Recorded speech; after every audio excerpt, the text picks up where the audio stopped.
Hello అందరికీ, నేను మీ పేరు తెలుగబ్బాయి. సో నేను బాగున్నాను, మీరు ఎలా ఉన్నారు? ఈ థంబ్నెయిల్ చూడంగానే మీకు అర్థమై ఉండొచ్చు. సో తెలంగాణ స్టేట్ వాళ్ళు overseas scholarship for the ST and SC స్టూడెంట్స్కి రిజిస్ట్రేషన్ అనేది స్టార్ట్ చేశారు. ఓకేనా, ఇది కంప్లీట్గా not only for the students, SC ST BC and EBC minority students కూడా కంప్లీట్ ప్రొసీజర్ అనేది నేను చెప్తాను ఇక్కడ. సో ఈ వీడియోలో మొత్తం కంప్లీట్గా మీరు ద ఎండ్ వరకు చూడండి, మీకు చాలా ఇన్ఫర్మేషన్ ఉంటుంది. సో ఇందులో మాత్రం మీకు కంప్లీట్ గైడెన్స్ నేను ఇస్తాను. ముందుగా ఒకవేళ స్టూడెంట్స్ ఎవరైతే ఉంటారో BC EBC SC ST students వాళ్ళు ఎవరైతే ఉంటారో అండ్ మైనారిటీస్ వాళ్ళు ఉంటారో, మీకు రిజిస్ట్రేషన్ ఒకవేళ మీకు ఫస్ట్ ఇయర్లో ఎలిజిబుల్ కాలేదు, ఓకేనా. సో ఎలిజిబుల్ అంటే మీకు కుదరలేదు, మీకు అప్లికేషన్ అనేది చేయలేదు, నాకు కుదరలేదు, నా డాక్యుమెంట్స్ రాలేదు అని అనుకుంటే మాత్రం మీరు సెకండ్ ఇయర్లో అప్లై చేయొచ్చండి. అదొక ఛాన్స్ అయితే మీకు ఉంది. సో దాంట్లో అయితే ఎలాంటి ప్రాబ్లం లేదు.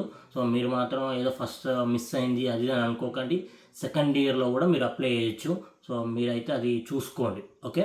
సో మ్యాక్సిమం ఫస్ట్ సెమిస్టర్లో ఒకవేళ ఫస్ట్ ఇయర్లో కూడా మీరు అప్లై చేశారు, మీకు రాలేదు, మీ ఎలిజిబిలిటీని బట్టి మళ్ళీ ఫస్ట్ ఇయర్లో రాలేదంటే సెకండ్ ఇయర్లో కూడా అప్లై చేయండి, ఓకే. మీకు ఆ ఛాన్స్ కూడా ఉంది. మీరు స్టూడెంట్గా ఎన్ని సంవత్సరాలు ఉంటారో అన్ని సంవత్సరాలు మీరు అప్లై చేస్తూ ఉండండి.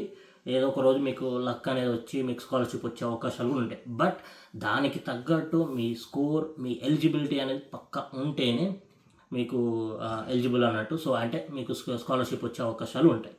ఈ అప్లికేషన్ అనేది 100% మీ చేతుల మీదనే చేయండి, వీళ్ళ మీద చేతులు ఇవ్వకండి, మీరు చేయకండి, ఓకే. ముందే ఒక 1 డే మంచిగా నీట్గా కూర్చోండి, డాక్యుమెంట్స్ అన్నీ పెట్టుకొని స్టెప్ బై స్టెప్ ఫాలో అయ్యి చేసుకోండి, ఓకే. అండ్ ఇక్కడ ఇంకోటి వచ్చేసి ఎస్టీ ఎస్సీ స్టూడెంట్స్ ఎవరైతే ఉంటారో మీరు మీ యూనివర్సిటీ నుంచి అడ్మిషన్ లెటర్ వచ్చాక మీరు అప్లికేషన్ అనేది పెట్టొచ్చు. సో అది మీకు ఎలిజిబుల్ అన్నట్టు. అండ్ బీసీ ఈబీసీ వాళ్ళు ఎవరైతే ఉంటారో మీరు మాత్రం అడ్మిషన్తో పాటు వీసా వచ్చాక మీరు ప్రాసెస్ స్టార్ట్ చేయాలి. సో ఇది మాత్రం మీరు బాగా గుర్తుపెట్టుకోండి. ఓన్లీ ఫర్ ఇది డివైడ్ చేశారు యాజ్ పర్ రిజర్వేషన్ ప్రకారం.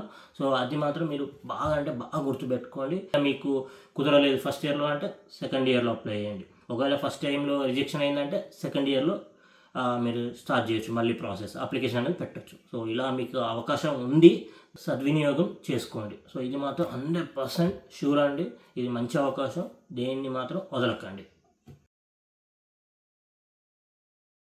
Telangana ePASS overseas scholarship for the SC students ఎవరైతే అబ్రాడ్లో చదువుతున్నారో ఆర్ఎల్స్ ఇండియాలో ఉండి ఇప్పుడు ప్లాన్ చేశారో వాళ్ళకి ఈరోజు నిన్ననే నేను చూశాను, నిన్న ఓపెన్ అయింది. సో అది ఎలా అప్లై చేయాలి, ఏమేమి డాక్యుమెంట్స్ తీసుకోవాలి, నాట్ ఓన్లీ ఫర్ దట్.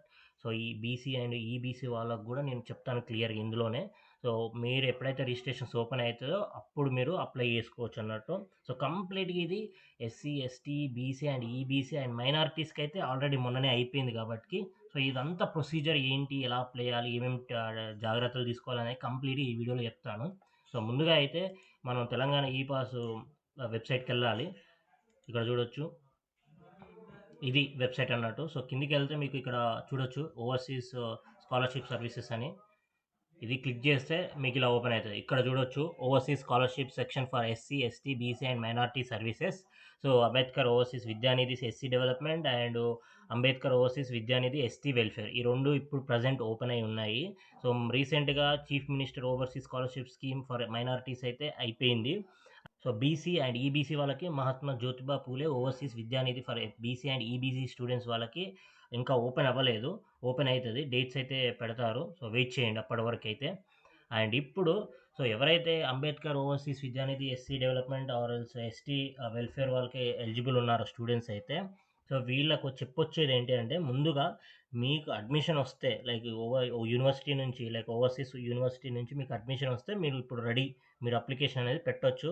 దానికి తగ్గట్టు రిక్వైర్మెంట్స్ డాక్యుమెంట్స్ మీరు పెట్టొచ్చు. అండ్ దానికి తగ్గట్టు ఏవైతే డాక్యుమెంట్స్ ఎగ్జామ్స్ ఉంటాయో అవి కూడా రాసి దాని స్కోర్ అనేది పెట్టాలి. సో అవి ఒక్కొక్కటి స్టెప్ బై స్టెప్ చెప్తాను. ఎస్సీ ఎస్టీ మ్యాక్సిమం మీ ఈ ఉంటాయి కదా కేటగిరీ వాళ్ళకి సేమ్ మీ ప్రొసీజర్ అనేది కంప్లీట్గా సేమ్ ఉంటుందండి.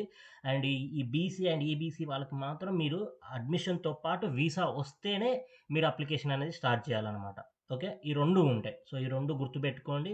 ఎస్సీ ఎస్టీ వాళ్ళు ఓన్లీ అడ్మిషన్ వచ్చిన తర్వాత చేయొచ్చు, వీసా అంత మ్యాండేటరీ కాదు, తర్వాత పెట్టొచ్చు. ఇప్పుడు ఎవరైతే ఉంటారో ఈబీసీ అండ్ బీసీ వాళ్ళు మీరు 100% కంప్లీట్గా సో, అడ్మిషన్ అండ్ వీసా ఈ 2 రావాలి. సో, ఇలా ఉంటాయన్నమాట. సో, ఆ వీసా వచ్చినా అంతే కాదు. దాంతో పాటు మీ డాక్యుమెంట్స్ పెట్టాలి. ఏది మన ఫ్లైట్ ఎక్కినట్టు అండ్ ఇక్కడికొచ్చినట్టు అండ్ ఇక్కడ మార్క్స్ అవన్నీ ఉంటాయన్నమాట. సో, అవి తర్వాత చెప్తాను నేను బీసీ వాళ్ళకి.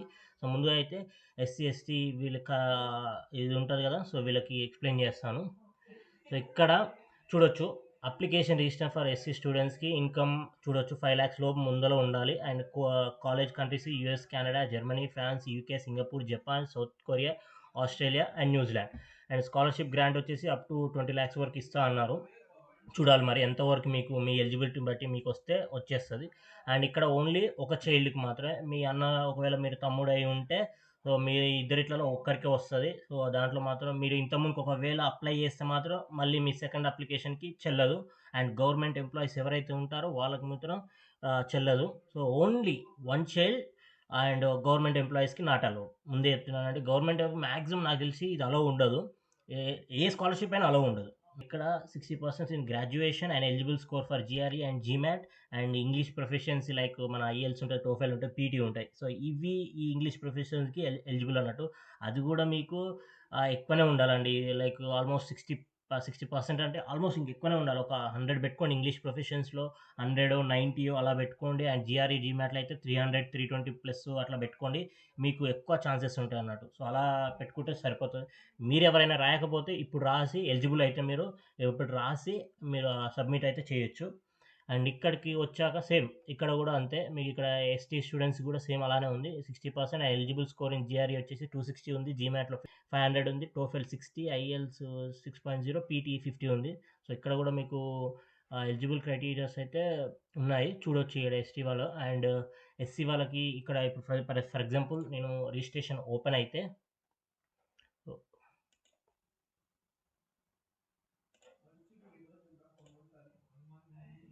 యాహ్! ఇక్కడ జూడొచ్చు. ఇదంతా ఆహ్, పోర్టల్ అన్నట్టు. అప్లికేషన్ ఫార్మ్ అన్నట్టు.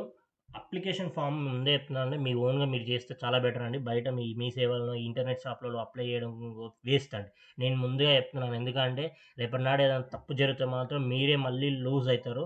ఇవన్నీ మీరు గమనించాలి. ఇది మీ ఫాదర్‌ని పెట్టుకోనో, మీ బ్రదర్‌నో, మీ ఫ్రెండ్‌నో ఎవరైతే బాగా లైక్ ఈ విషయాల్లో తెలిసి ఉంటాయో వాళ్ళని పక్కన పెట్టుకొని ఒక్కొక్కటి మీరు చెక్ జేసుకోండి. చెక్ జేసిన తర్వాతనే అన్నీ ఒక్కొక్కటి సబ్మిట్ చేయండి. అంతేగాని వాళ్ళని వీళ్ళని నమ్ముకొని మళ్ళీ మీరు చేతులారా వచ్చింది పోగొట్టుకోకండి. ఓకేనా? అది ముందు. సో, నార్మల్‌గా అయితే అప్లికేషన్ డీటెయిల్స్ మన లైక్ మన 10థ్ డీటెయిల్స్ పెట్టొచ్చు అండ్ ఇవన్నీ ఉంటాయి. సో, ఇది ఫార్మల్‌గా ఉంటది. అండ్ మీ 4థ్ నుంచి 10థ్ యాస్ పర్ సర్టిఫికేట్ ప్రకారం మీ డేట్స్ అవన్నీ పెట్టాలి. ఇది అకాడమిక్స్ అండ్ బ్యాంక్ డీటెయిల్స్ మీవే పెట్టాలి. ఇక్కడ చూడొచ్చు పాస్‌పోర్ట్ డీటెయిల్స్ అండ్ ఇప్పుడు ఆల్రెడీ పాస్‌పోర్ట్ ఉంటది కాబట్టి దాన్ని చూడండి. ఇక్కడ జీఆర్ఈ అండ్ జీమాట్ స్కోర్ ఇక్కడ మీ స్టార్ మార్క్ లేదు కాబట్టి, ఇక్కడ ఏ స్టార్ మార్క్ లేదు కాబట్టి ఇది మీరు తర్వాతైనా పెట్టొచ్చు. ఇక్కడ ఈ స్టార్ మార్క్ ఉంది. ఈ టోఫెల్, ఐఎల్స్ అనేది చూసుకోండి. మీరు ముందుగానే ఇవన్నీ ఒకవేళ మీ దగ్గర ఉంటే జీఆర్ఈ, జీమాట్ అండ్ టోఫెల్ ఇవన్నీ ఉంటే పెట్టండి పర్లేదు. ఒకవేళ లేకపోతే మీరు అప్లికేషన్ పెట్టి తర్వాతైనా మీరు సబ్మిట్ చేయొచ్చు. ఎస్సీ స్టూడెంట్స్ వాళ్ళు ఆర్ ఎస్టీ స్టూడెంట్స్ వాళ్ళు. అండ్ వీసా చూడొచ్చు ఇక్కడ మీకు అంత మ్యాండేటరీ కాదు. ఎస్టీ లైక్ ఎస్సీ స్టూడెంట్స్ వాళ్ళకి. ఎందుకు అంటే చూడొచ్చు ఇక్కడ మీకు ఆల్రెడీ స్టార్ మార్క్ కూడా లేదు. తర్వాతైనా మీరు సబ్మిట్ చేయొచ్చు అనే ఆళ్ళు ఆప్షన్ ఇచ్చారు మీకు. సో, మీకు ఏ ప్రాబ్లమ్ లేదు. వీసా వచ్చినా రాకపోయినా తర్వాత వీసా రావాలి 100% బట్ అది ఇప్పుడు మ్యాండేటరీ కదా అప్లికేషన్. అండ్ ఇక్కడ చూడొచ్చు details of foreign institution in which admission is obtained. So, మీరు ఇక్కడ చూడొచ్చు. సో, ఇక్కడ మొత్తం కంప్లీట్‌గా యూనివర్సిటీని ఎవరైతే కాంటాక్ట్ ఇస్తారో వాళ్ళు ఇంటర్నేషనల్ స్టూడెంట్స్‌కి మీరెవరైతే కనెక్ట్ అయ్యారో వాళ్ళ పేర్లు, details, course A to Z అన్నీ పెట్టాలి. సో, ఎంత ఖర్చయింది, ఏంటి అనేది 100% మీరు ప్రూఫ్స్‌తో సహా అన్నీ పెట్టాలి. సో, ఏది ఎక్కువ ఇవ్వకండి. సో, మొత్తం కంప్లీట్‌గా ఈ డీటెయిల్స్ అనేవి పెట్టాలి. ఎంత ఖర్చయింది, కోర్స్ ఏంటి, ఏ ఏ కాలేజు, ఏ అడ్రస్సు అండ్ చూడొచ్చు ఇవన్నీ. సో, ఈ డీటెయిల్స్ అన్నీ మీరు పెడితే సరిపోతది. ఓకేనా? అండ్ కమ్యూనికేషన్ డీటెయిల్స్ అండ్ మీ డీటెయిల్స్ ఇవ్వండి. And income certificate is mandatory చూడొచ్చు. And caste certificate is not required for OC and EBC students. But SC వాళ్ళకైతే చూపిస్తుంది. సో, ఇది మీరు పెట్టాలి. అండ్ ఇక్కడ డాక్యుమెంట్ స్కాన్స్ వచ్చేసి చూడొచ్చు. Passport, bonafide, ration card, SSC certificate, Aadhaar card, star mark ఉన్నాయి. ఏవైతే ఉంటాయో అవన్నీ పెట్టేయండి. అన్నీ పెట్టేయండి. రేషన్ కార్డ్ కూడా మ్యాండేటరీ ఏం కాదు. సో, ఇవన్నీ చూడొచ్చు. సో, స్టార్ మార్క్ ఏవైతే రెడ్ ఉన్నాయో అవన్నీ పెట్టేయాలి. అండ్ ఇక్కడ 50 కేబీ టు 150 కేబీ పెట్టాలి. ఇది చూసుకోండి. అండ్ ఇక్కడ ఇవన్నీ పెట్టినాక సబ్మిట్ కొడితే సరిపోతది. సబ్మిట్ కొట్టిన తర్వాత ఇంకా ఇంకేముండదు. అప్లికేషన్ ఫార్మ్ ఫైనల్‌ది వస్తది. ఫైనల్లీ మీరు కన్ఫర్మ్ చేస్తే అయిపోతుంది. సో ఇవన్నీ మీరు చూసుకోండి. ఇవన్నీ కంప్లీట్‌గా చూసుకొని చేయండి. మీ ఓన్‌గా చేయండి. ఒక్కొక్కటి స్టెప్ బై స్టెప్. మీరసలు భయపడకండి. ఏమీ కాదు. మీకు ఒకవేళ ఫస్ట్ అప్లికేషన్‌లో మీకు రాలేదు, మీరు అప్లై చేసి డాక్యుమెంట్ వెరిఫికేషన్ అయినంక కూడా మీకు రాలేదు అంటే సో ఏం ప్రాబ్లమ్ ఉండదు. సో ఇది ఎస్సీ వాళ్ళకి. అండ్ నేను ఇప్పుడు ఎస్టీ వాళ్ళది చూస్తాను. వాళ్ళ పోర్టల్ ఎలా ఉందో అనేది. సేమ్ ఉంటే ఓకే. సేమ్ మాక్సిమం సేమే. Bank details issue yeah! Same. ఇద్దరికి సేమ్. సో మీది కేటగిరీ వాళ్ళకి మొత్తం సేమ్ అన్నట్టు. ఆఫ్టర్ అప్లికేషన్ తర్వాత ఎలా ఉంటది అంటే, మీకు డాక్యుమెంట్ వెరిఫికేషన్ అని ఉంటదండి. సో ఆ డాక్యుమెంట్ వెరిఫికేషన్‌లో మీరు ఒకవేళ ఉంటే మీరు ఎళ్ళండి. లేదు అంటే మీ ఫాదర్ గాని ఎళ్ళొచ్చు. సో దాంట్లో అయితే ఏం ప్రాబ్లమ్ లేదు. డాక్యుమెంట్స్ ప్రాపర్‌గా ఇక్కడికొచ్చాక మీరు ఒకవేళ ఇక్కడ ఉంటే మాత్రం కంప్లీట్‌గా మీ ఫ్లైట్ టికెట్స్, మీ కాలేజ్ మార్క్ షీటు ఇవన్నీ ఏవైతే ఉంటాయో బోర్డింగ్ పాస్ ఇవన్నీ 100% ఆ డాక్యుమెంట్స్ అన్నీ మీరు మీ ఫాదర్‌కి సెండ్ చేసి లైక్ జిరాక్స్‌లు తీపించుకొని డాక్యుమెంట్ వెరిఫికేషన్ ఎళ్ళాలి. ఒక్క డాక్యుమెంట్ కూడా మిస్ అవ్వకండి చూసుకోండి. సో వచ్చి ఇక్కడ నేను స్క్రీన్ మీద పెడుతున్నాను కదా, ఈ డాక్యుమెంట్స్ మాత్రం ఎట్టి పరిస్థితుల్లో మిస్ అవ్వద్దు. సో ముందే చెప్తున్నాను, ఈ డాక్యుమెంట్స్ ఎట్టి పరిస్థితుల్లో మిస్ అవ్వద్దు. మ్యాక్సిమం ఇవి పెట్టడానికి ట్రై చేయండి. ఇవి మీ దగ్గర ఉండటానికి ట్రై చేయండి. ఓకే. సో ఈ డాక్యుమెంట్స్ అయితే 100% ఫర్ వెరిఫికేషన్కే ఉంటుంది. ఒక్క డాక్యుమెంట్ కూడా మిస్ అవ్వకుండా చూసుకోండి. అప్లికేషన్ వెరిఫికేషన్ అయిపోయాక ఇంకా రిజల్ట్ కోసం మనం వెయిట్ చేయాలి తప్ప ఇక వేరే ఆప్షన్ మాత్రం ఉండదు.